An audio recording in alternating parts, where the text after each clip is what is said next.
श्रीमद कुंज विहारणे नमः। श्री स्वामी हरिदासो विजयतेत्रम।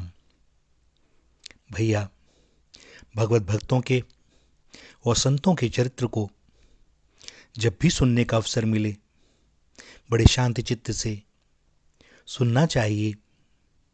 एक एक बात का मनन करना चाहिए और अपने अंतर में झांकते हुए अपने एक एक दोष को बाहर निकालना चाहिए और सद्गुणों की स्थापना करनी चाहिए।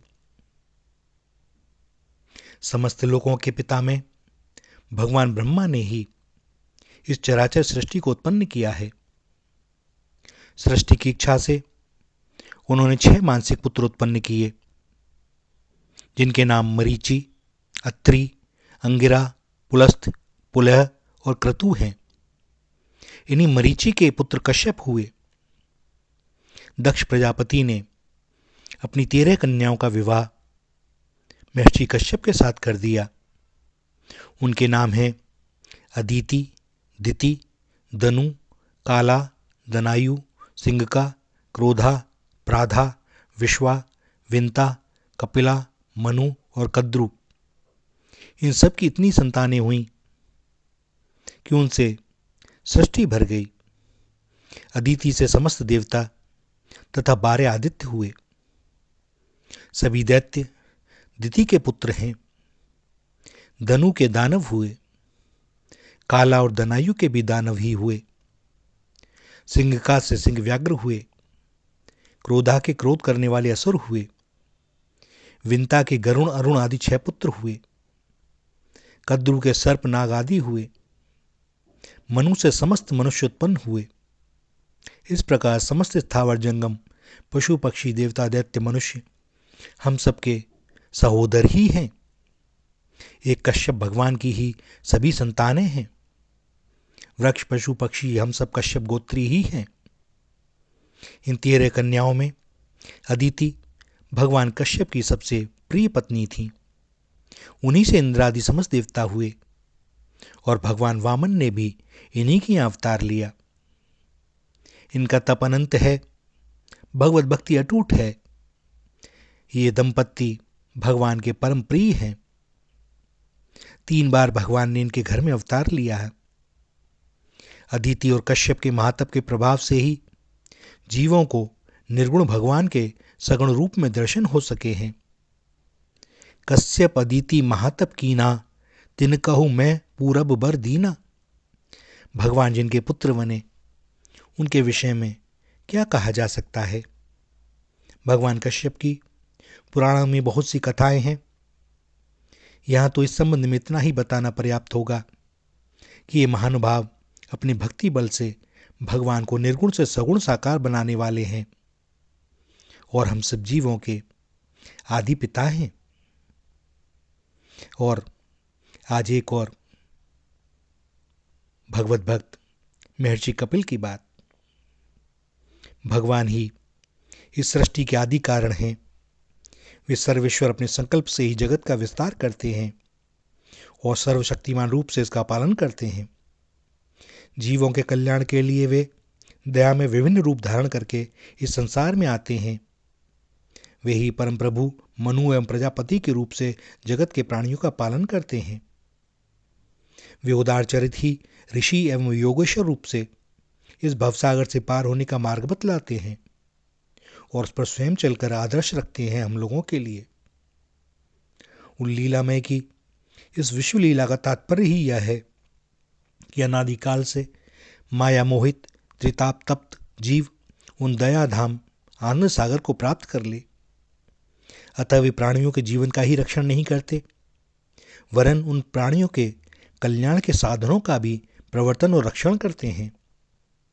ज्ञान एवं साधनों की परंपरा से वे अपने उपदेशों को विस्तृत करते हैं और अपने तप से फिर उसकी रक्षा करते हैं। श्री नरनारायण, कपिल, व्यास आदि भगवान के ऐसे ही अवतार स्वरूप हैं। तत्व ज्ञान का प्राणियों को उपदेश करने के लिए सृष्टि के प्रारंभिक पाद कल्प के स्वयंभू मनवंतर में ही प्रजापति कर्दम के यहाँ उनकी पत्नी देवहूति से भगवान ने कपिल रूप में अवतार ग्रहण किया। अपनी माता देवहूति को ही भगवान ने सर्वप्रथम तत्वज्ञान में भक्ति का उपदेश किया। मृत्युलोक में परम विरक्ता वे मनुपुत्री देवहूति जी ही सर्वप्रथम भागवत ज्ञान की अधिकारिणी हुई और उसे प्राप्त करके उनका स्थूल शरीर भी दिव्य हो गया। जब देवहूति जी भगवान कपिल के द्वारा उपदेश किए भागवत ज्ञान में चित्त को एक करके सिद्धावस्था को प्राप्त हो गई, तब उन्हें यह स्मरण भी न रहा कि उनका शरीर कब द्रव होकर सरिता बन गया और तीर्थ हो गया। माता को भगवान कपिल ने जिस ज्ञान का उपदेश किया उसका सुंदर वर्णन श्रीमद् भागवत के 3 स्कंद में है। ज्ञान के लिए आवश्यक है कि प्राणी के मन में संसार के समस्त भोगों से वैराग्य हो। इस देह में हड्डी, मज्जा, मांस, रक्त आदि अपवित्र वस्तुओं को छोड़कर और कुछ है भी नहीं। ऐसे घृणित देह में आसक्त होकर प्राणी नाना प्रकार के अनर्थ करता है। भैया, बहुत से ऐसे अवसर आए हैं कि अपनी गंभीर रुग्णावस्था में कई तो इस दास के ही ऑपरेशन हुए हैं और कई बड़े बड़े चिकित्सालयों में अपने पास ऐसे रोगियों को देखा है। भैया, सत्य बात है, भगवान ने हमको भ्रम में डालने के लिए ही या हमारा मान रखने के लिए ही बड़ी सुंदर पैकिंग कर दी है और हम बड़े फूले न समाते हैं, किंतु अंदर बड़ी स्थिति विचित्र है भाई। और फिर भी न जाने हम इस देह से क्यों प्रेम करते हैं। इसे हर समय सुंदर बनाने की चेष्टा करते रहते हैं, बार बार दर्पण देखते हैं।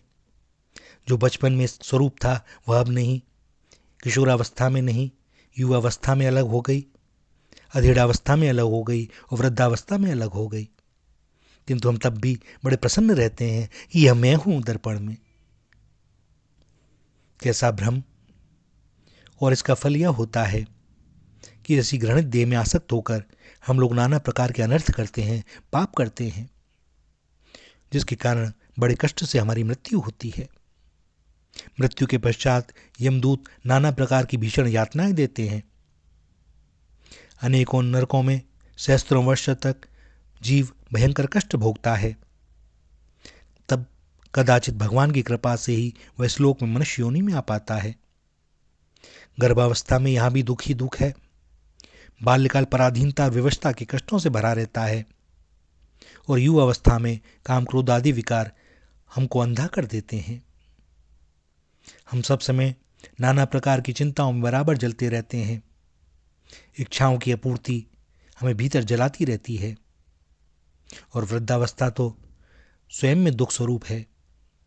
इस प्रकार यह संपूर्ण जीवन ही कलेशपूर्ण है और जब बराबर हम इसका चिंतन करते रहें तब भगवत कृपा से, संत कृपा से, सत्कर्मों के पुण्य प्रभाव से वैराग्य का चित्त में उदय होता है।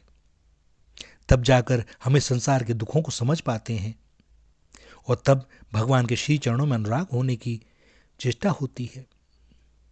भगवान के नाम का जप, उनकी मंगलमय लीलाओं का ध्यान, उनके दिव्य गुणों का कीर्तन करने से हृदय शुद्ध होता है। निष्काम भक्ति के द्वारा भगवान में चित्त को लगाए रहने से जीव को बंधन में रखने वाले 5 कोष स्वयं धीरे धीरे नष्ट हो जाते हैं। जिस प्रकार दुनिया भर का कूड़ा हो, वर्षों से पड़ा हो, दुर्गंध आती हो, लेकिन जब उसमें अग्नि लगा दी जाती है तो भैया अग्नि धीरे धीरे उसे सब नष्ट कर देती है, केवल राख रह जाती है। उसी प्रकार बिना भगवान की शरण लिए हृदय शुद्ध नहीं होता। इसलिए बड़ी सावधानी से संसार के दुख रूपी भोगों से मन को हटाकर भगवान के श्री चरणों में लगाना चाहिए। और यही भगवान कपिल के उपदेश का बहुत ही संक्षिप्त तात्पर्य भी है। माता को उपदेश देकर महामुनि कपिल आज जहाँ गंगा सागर का संगम है वहाँ चले गए। समुद्र ने उन्हें स्थान दिया और समुद्र के भीतर वे अब तक तपस्या कर रहे हैं। भगवान कपिल भागवत धर्म के मुख्य 12 आचार्यों में से हैं। निरीश्वर सांख्य तो पीछे के तर्क प्रधान लोगों की कल्पना है। भगवान तो अपने तप तथा संकल्प से विश्व की ज्ञान परंपरा की रक्षा करते हुए स्थित हैं। अनेक अधिकारी साधक भक्त अनेक युगों में कपिल जी के दर्शन और उपदेश पाकर कृतार्थ हुए हैं। यह भ्रम नहीं रखना चाहिए कि भगवत भक्त या भगवान कहीं चले गए हैं। भैया वे कहीं नहीं जाते। जाएंगे कहाँ? कोई जगह है ही नहीं, क्योंकि सभी रूपों में तो वही है। बस इन साधारण चर्म चक्षुओं से नहीं दिखते। जिस भक्त की, जिस साधक की उनसे मिलन की तीव्र अभीप्सा जाग उठती है, तो भैया उन्हें प्रकट होने में कौन सी देर। सो कोई भी जब ये कहता है कि अब हमारे सदगुरुदेव नहीं हैं, भैया इस दास को बड़ा कष्ट होता है। कैसे नहीं है? ऐसा ही विश्वास था अपने गुरुदेव पर। जहां भी जो बोल रहा है गुरुदेव के रूप में वे ही तो बोल रहे हैं, और कौन बोलेगा?